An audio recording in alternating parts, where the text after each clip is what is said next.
Welcome to Off the Shelf with Christine and Katie. Fall is one of the best times of the year for road trips. The weather is gorgeous, the landscape is turning beautiful colors, but maybe travel physically isn't your thing.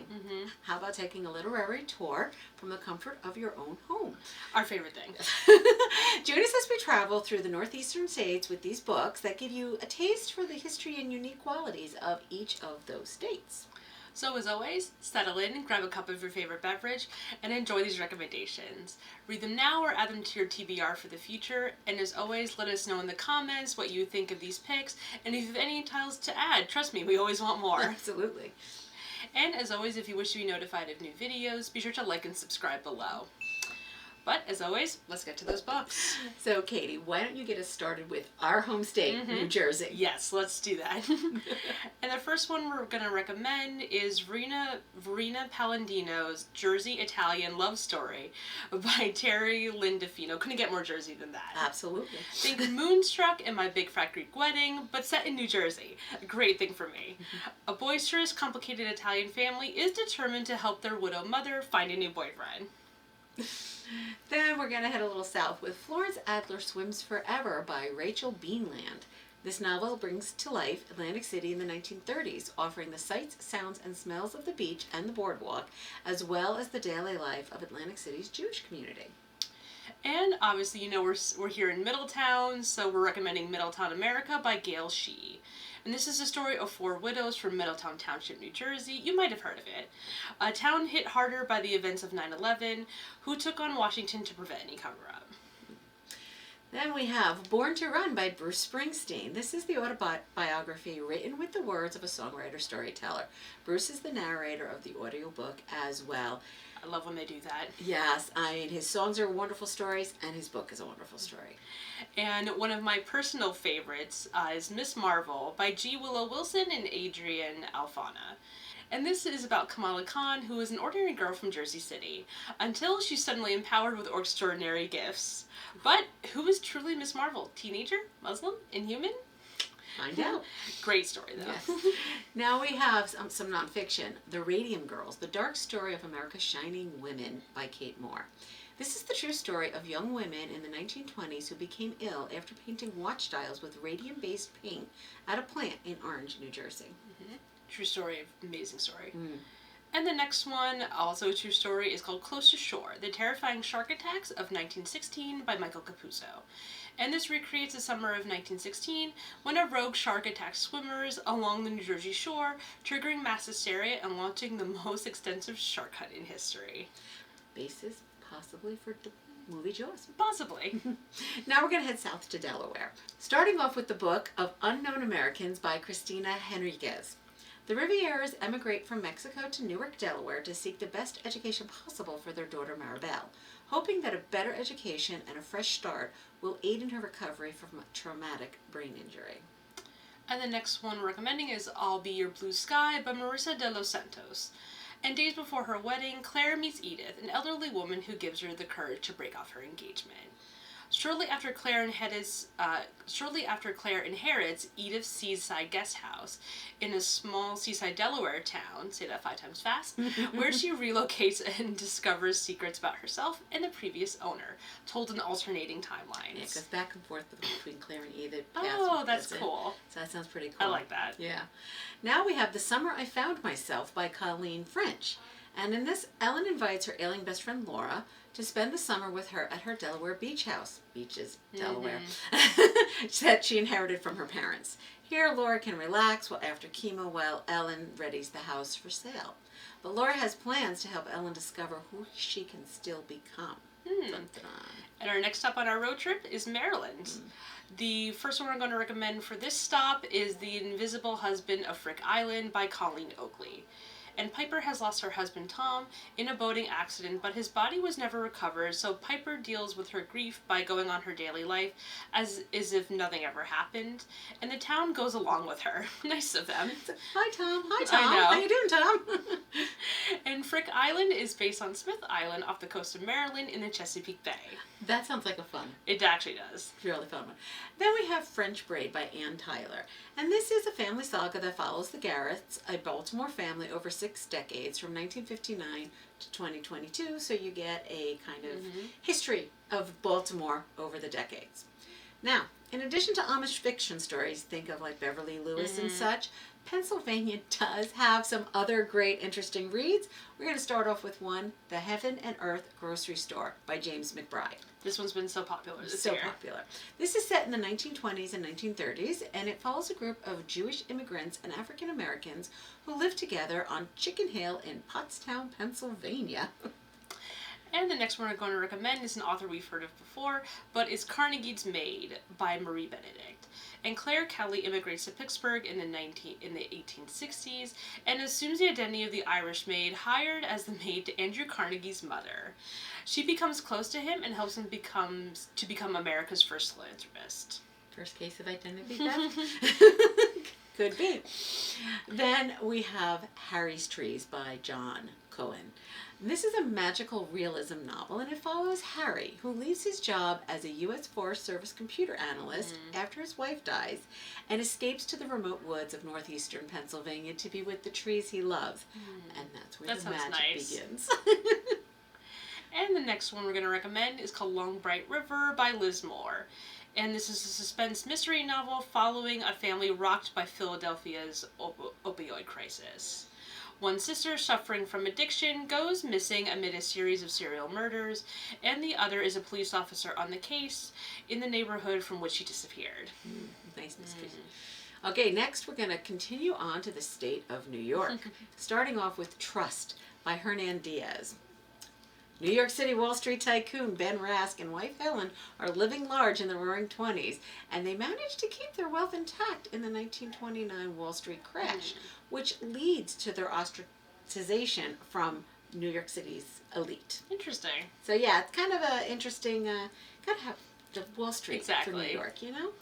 And speaking of more New York glam, this is The Spectacular by Fiona Davis. The novel follows an aspiring dancer named Marion as she defies her father's wishes and builds a career as a rockette at the Radio City Music Hall in 1950s New York City. And then we have The Engineer's Wife by Tracy Enerson Wood. And this is a historical fiction focusing on Emily Warren Roebling, the wife of Washington Roebling, who was the chief engineer of the Brooklyn Bridge project. When he is struck down with a debilitating illness, she takes over for him on this project, which was a role unheard of for a woman in that time. Such a cool story. And something we're very familiar with, this is The Lions of Fifth Avenue by Fiona Davis. This is a story about 2 generations of strong-willed women and their connection to the New York Public Library, where a series of book thefts occur, threatening their lives and the institution they love. I love those 2 lions out front, though. Then we have The Rules of Civility by A. Mortels.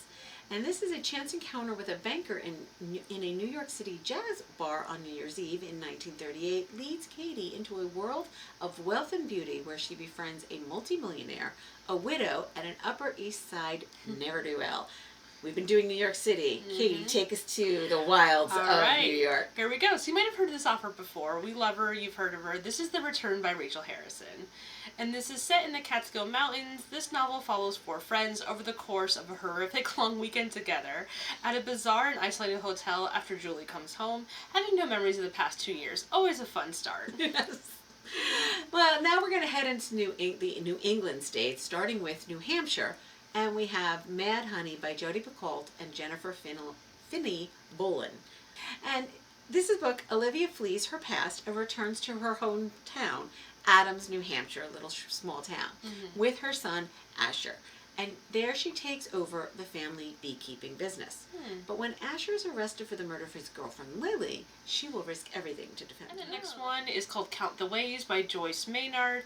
And this is about Eleanor and Cam, who meet at a craft fair in the 1970s and fall in love. My dream.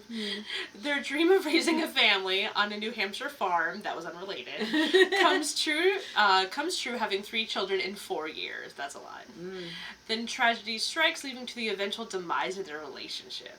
Why does that sound so good, though? It does. It really does. I can't wait to read it. Then we have Unlikely Animals by Annie Hartnett. And this one, for those who like a little funny. It's a tragic comic novel about a young woman named Emma Starling who returns to her small town in New Hampshire to care for her dying father.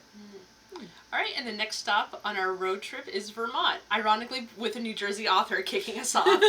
This is Home Before Dark by Riley Sager. This is about Maggie Holt's family owned and fled her childhood home 25 years ago. An experience that became the inspiration for her father's best-selling nonfiction book, House of Horrors. I want to read it immediately. Now, Maggie has inherited his Victorian estate, also my dream, in the Vermont woods, and returns home only to discover that it may well be haunted. Sign me up already. What else do I need? And then we have The Secret History by Donna Tartt. Classic. This is an elitist group of classics students at a Vermont college. They become involved in a murder of a classmate through the encouragement of their eccentric professor. That is not a spoiler. They tell you all about the murder right from the get-go. All right, and moving to a state that we've probably heard a lot about in fiction, we're moving into Maine now, where we start with an author who has many of his books set in the state, and we're starting with On Writing, a memoir of the craft by none other than Stephen King. Titles set in Maine include Pet Sematary, Salem's Lot, Carrie, Cujo, to name a few, and It, of course. But in his book, he describes his experience as a writer and gives advice to aspiring ones. That's kind of neat. Then we have The Berry Pickers by Amanda Peters.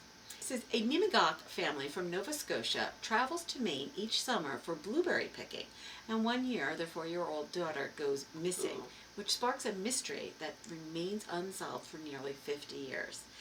This book was influenced by the author's own Mi'kmaq heritage. Oh, that's so cool. Yeah. And the next one is called A Piece of the World by Christina Baker Klein. And this is inspired by Andrew Wyeth's painting, Christina's World. This novel is the fictionalized story of Christina Olson, who grows up on a remote farm in Cushing, Maine, with her family. She becomes increasingly incapacitated by mysterious illness that leaves her permanently disabled.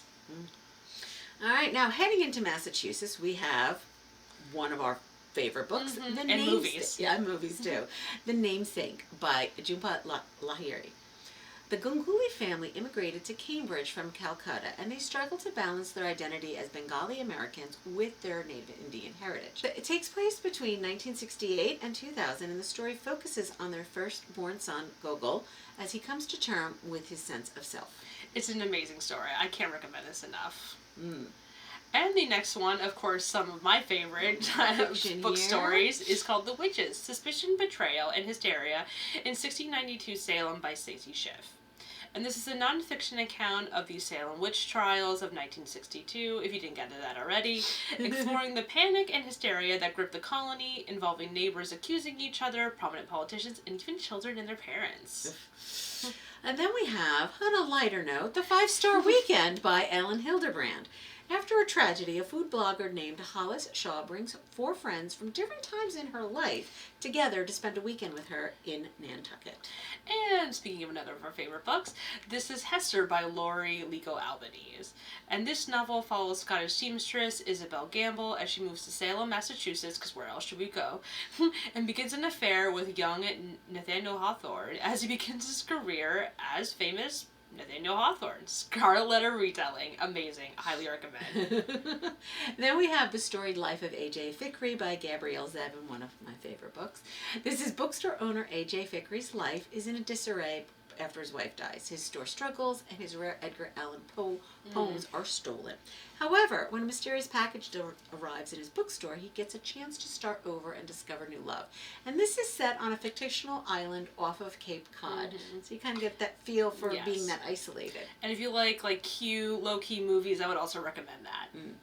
All right, and the next step on our trip is the tiny state of Rhode Island. And we're first starting off with The Lost Summers of Newport by Beatrice Williams, Lauren Weilig, and Karen White. This is about family secrets and murder set in Newport, Rhode Island's famous summer mansions. The story spans from the Gilded Age to the present and is told in 3 timelines in 1899, 1957, and 2019. Then we have The Islanders by Meg Mitchell Moore.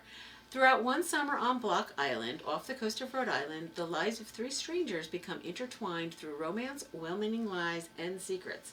But as June turns to August, the truth will eventually come out. This is a great pick for fans of Ellen Hildebrand if you're tired of always being in Nantucket. Exactly. And we're going to end our trip today in Connecticut with The Shadow Box by Luann Rice. And it has political intrigue and mystery. Claire is attacked and left for dead in her home on the Connecticut coast, and she no longer knows who she can trust. Her prime suspect is, of course, her husband, who's running for governor. Sounds like fun. Then we have When Life Gives You Lululemons by Lauren Weisberger. This is a loose sequel to The Devil Wears Prada. Features some of the same characters, if you remember Miranda's first assistant, Emily. Amazing. And follows 3 women who navigate the social and political landmines of suburban Greenwich, Connecticut. Nice. And the next one I'm going to recommend is called On Earth We're Briefly Gorgeous by Ocean Vuong. And written as a letter from a Vietnamese immigrant to his mother, this coming-of-age story provides insight into the lives of people in the poor immigrant neighborhoods of Hartford, Connecticut in the early 2000s. Bring your tissues. We hope you enjoyed traveling around with us and these picks as well. Maybe you found a few that you could add to your reading list. We recommended a few, Just I think. a couple. Let us know in the comments if you have any other titles that you love that give you a glimpse into life in any of these states. We would love to hear from you. Yes. Until then, next time, happy reading. Take care. Bye-bye.